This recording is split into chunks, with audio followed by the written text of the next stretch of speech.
grand finals. This is it. This is the last iteration of any sort of tournament for this season's FNCS. And we'll see right here, right now, who's it going to be. And I believe we already see Wolfies and Lecce on the bus. I'm not sure if they dropped out. That's a weird indicator in the bottom left. That is scary to me.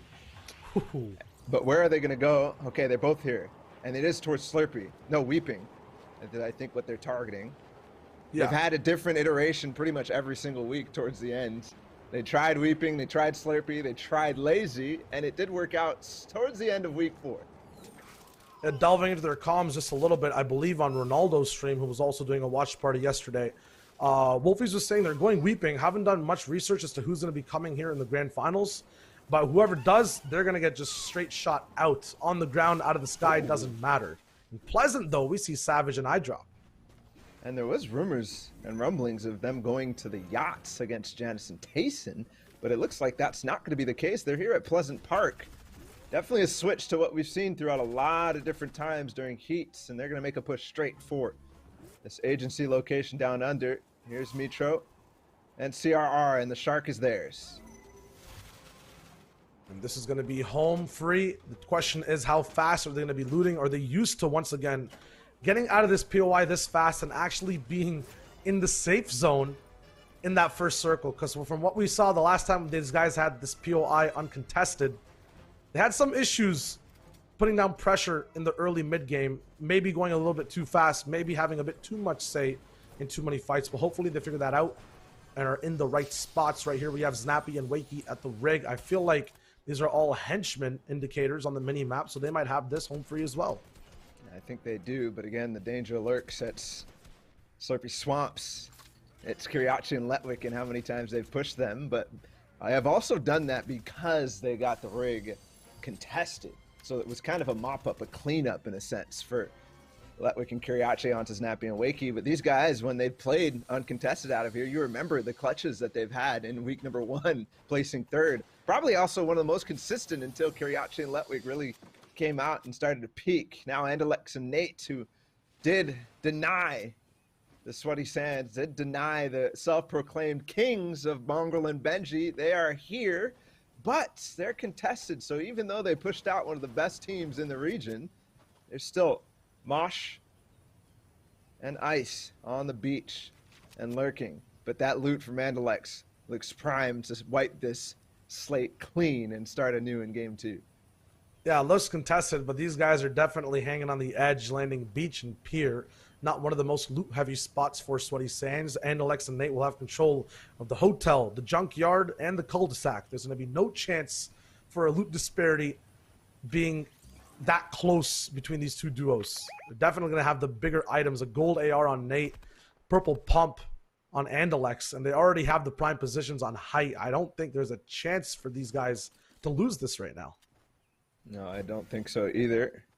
Anas and Ibuhai have dominated in retail row for such a long time, week after week. I can't tell who they're fighting off against here. The nameplates are off, but they're contested.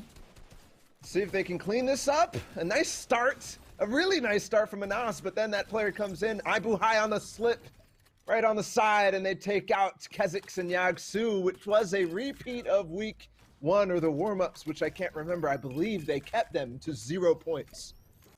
It might happen here again, but the question you alluded to as well in the beginning, in the pre-show, is how long will it take for people to adjust? Because now it's do or die. There's no possibility of another stage. Their game, their first one out of 6, is permanently locked in. All they can do now is change things afterwards. Savage and iDrop, they move out as well, straight from Pleasant. Don't think they're going to be taking their contested fight. So will we see this split repeat happen in these 6 games? If so, these guys are coming out with slightly less ammo, less choice on what they want to take out, not a full stack of minis, a blue heavy AR, which I don't think Savage usually rocks. But they have this heavy sniper, and they have 6 shots at least on Savage to have a say for a cheeky pick. And a good plan from Savage and iDrop. Get into Pleasant, take the agency loot, and bounce. They don't want to fight, I believe it was Leo JT on the other side. And now they're out of here looking for a position, but ammunition, heavy bullets, looking like it could be an issue. Styler taking out Bad Sniper, who's part of Nyrox's team. and they've played well, winning one of the Sunday final games and being fairly consistent overall. Snappy and Wakey making their exit from the rig, and no Kiriachi and Letwick in sight. Yeah, I mean, I would assume that they might have been contesting TNTina's card because sometimes she does spawn on that reboot van and on the northern side of the little shack, but not even a little bit of grief is going on today. It looks like a normal EU afternoon, which is surprising because usually we see a little bit of action or hot action all the way through and through. Feels bad for Nyrox, though. It feels like Lazy Lake is finally getting active. Definitely could be. We'll see if that fight is still ongoing. I think it might be. Oh no, there it is. The ends of Nyrox and Bad Sniper in game number one, losing to Maestro and Styler, who have had hot starts in the beginning of things. Every single week we've seen them in the Sunday finals. It feels like they are there, and they are basically at the top of the leaderboard. But for now, we'll see if that's going to be the case again. A good start, probably the point leaders at this point. Yeah, I mean, that's a good pattern the other way as well. We saw Wolfies and Letchi have a big pick on Nyrox and Bad Sniper at Lazy Lake before. But then after that, the next 5 games, they adjusted and never made another mistake. They pushed these guys out of that drop spot. Right now, we have Stompy and Aqua. Man, every time we tune in, they are on some type of height. And right now, I think this is the highest point they can be at on the whole server compared to everyone else. And you know what I'm excited about is that we get to see this story develop throughout the entire game and not just go from stream POV to stream POV and then just be surprised and have to act like we didn't see it coming. Stompy and Aqua, how much they've been on top. I don't see the greatest loot out of Stompy. I wonder what Aqua has. Maybe they just left the grotto pretty early up here to get some Storm Surge, because I'd expect definitely some more purple items out of the grotto, and I don't see anybody down there right now. There's some, I think that's a henchman. What's he doing all the way out there? My man's got to get back to work. That is surprising, though. My question is, would they, I don't know, even land grotto right now? Do they split the grotto off with another team, possibly, not looking to fight? I mean, they have prime position. They have a lot of materials as well, so they must have gone out quick, maybe just got some bad RNG on the loop, but not even seeing a double heavy sniper is very surprising from this duo. Let me see another side over here. Misty Meadows. The zone looks like it's a little bit central, but then southern as well. Possible Lazy Lake ending, but water. That's a big possibility for low ground as well. This is only first zone, so we can't really make too many conclusions. All we know what is possible, and definitely all those things are. But you even saw how much the zone was in favor of Aqua and Stompy over the grotto. This is what I would expect out of loot coming out one of the mythic POIs. There it is. Aqua has plenty. I guess they just didn't get the luck of the draw. Plenty of shield, plenty of really, really good inventory items, weapons. Brutus's minigun. It's got the legendary heavy AR as well, but not opting to upgrade the shotgun. Instead, opting to get up and go for Storm Surge tags instantly. Feels like people always all in onto one individual in the duo when they leave out mythic POIs. The grappler and the mythic AR all the way up at Shark is usually given to one of the two duos. Right here, the minigun and the most powerful AR also given over to Aqua. Stompy probably just playing more so of that support role, but you would think that the minigun offers more support. And here's all the people who've been here before. One of the 6, and Alex and Nate are one of the 6 teams competing today that have played in every single grand finals. Kiriachi and Letwick, Siberia, and Putro the same way, as well as Stormy Wrights and his teammate Nord, Sweezy, Magellan, and Mexer, and Mitro and CRR. Those are everybody who have been to every single EU grand finals, and we tune in with one of them. It's Letwick and Kiriachi, who time and time again in the recent memory have dominated. They broke records in one of their semifinals performance and then broke records in their heats even. How does that translate into grand finals? I mean, records to be set have to have a good base from the get-go, so game one, ever so important for these momentous duos. Kiriachi and Letwick are absolutely like that, and they have such good loadouts right now. We talk about good bases just off the game. To win a game, you need good items. And big fish available for Kiriachi, as well as a purple burst AR. blue tack. They're just straight up ready for endgame. Haven't gone through a box fight yet either.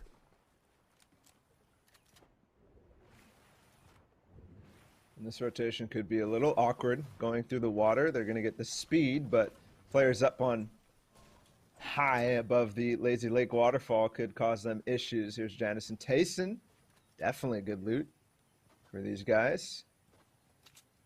And this was a team that started strong in the warm-ups, slowed down a little bit in the first couple of weeks, but then week 3 and week 4 came right back up, and yesterday's performance in the heats was ridiculous from Janice and Tayson. I mean, they're the bounce back kings. Is whenever they have that 8 zone come right back to them, they have an RPG in the inventory, even a gold pump on Tayson. They finally know exactly what to do. You just want free rotations on height to come towards you. And after that, they can play for that big high ground. Getting through mid-game, obviously, after that has never been a problem. I think Janice and Tayson have a good eye and a good shot for Storm Surge. I don't think they've ever had issues getting past that stage right now. 62 above. Hopefully, I don't want to jinx that. But they're in positions right here to get these free tags, free shots, rotating past people and then pincering them from the back, moving once again and just rotating in a circle-like formation to find more tags on other duos. And you saw how much they had. Oh, this is a snipe from Snappy that could have been so huge on a team who has such good position. They're rotating dead side as well in very, very similar circumstances to what we see from Janice and Tayson. And even though there's congestion, even though there's players rotating near them, they still find a path that does not involve them in unnecessary fights. I think something that's a lot of up-and-coming players have lacked throughout the heats that we saw. Now it's no longer an issue for a lot of people. They're going to find the ways and avoid as much as they can. Look at this rotation. There is a team now looking at them. Winky's got to be careful. He's coming down the hill. And it is going to be tags, and it's big tags. Wakey down to 54 HP. Thankfully, he has the shield to be able to overtake this heat seat. Now questioning whether he wants to push this. They know it's a full duo. He even splits the Slurpfish to get back up to 200 HP before moving forward. Can they even push this the way the zone's coming in? If they start going up and get hindered, get stopped, there it is. They drop down instead. It's going to be so much harder to move over. Going to have a lot more hit to the mats as well. But on this side of the zone, if they keep moving over to Dirty, they can replenish. Winky's got to pop his shields up. They're finally in zone. It'll be slightly more of a stalemate. This might be the first forced box fight we see too. They're diving down the mountain here, but on another mountain, everything looks calm, cool, collected. There are beams and Stompy Aqua still going for it. They haven't even moved, Stompy and Aqua. 403 above. And a first game that zone favors them drastically. They're still in third zone, and they haven't moved a single time. They haven't changed, but the last time I saw them glance over at retail, I only saw one ramp. Look at the community now. Every single duo, I think, has almost tried to hold up there on that last zone. Now have to move towards the grotto, which, if they make the wrong decision, they could be trapped underground. Here's Wolfies and Lecce all the way back, with some other people still having trouble getting out of Lazy Lake. Now they're in a box fight, and the action starts. And it's with Kiriachi and Letwick that they're fighting, and we saw the first 2 games of week 4 where they tried to push their way to Slurpy Swamps.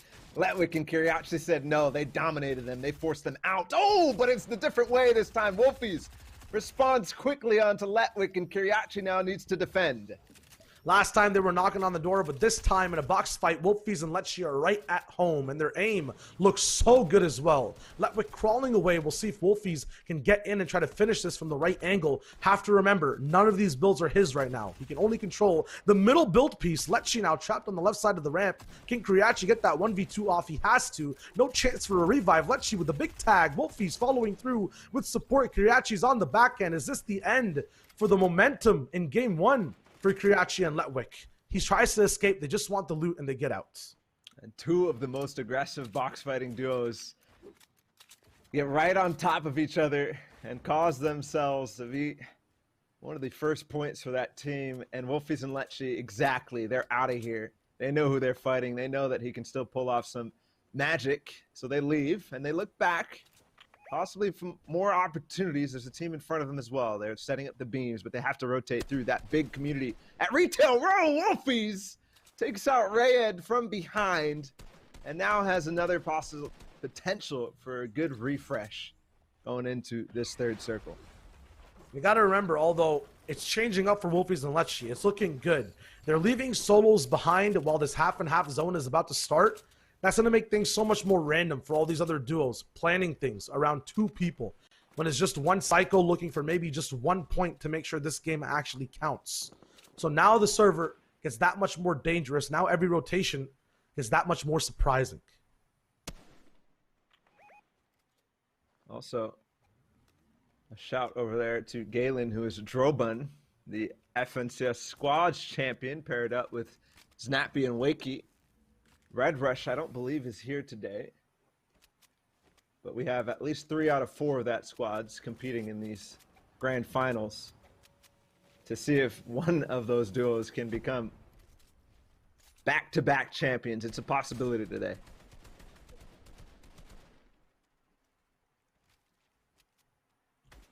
See if the clutch comes in again. Ooh. Good switch from Clement and Kaizen with the RPG heavy snipe combo. They don't spend the time to reload the heavy sniper, but they make it work with the epic AR anyways. And that's what you want to do, is you want to switch up the walls that you're targeting with that RPG so that the players have to make a guess on how to move.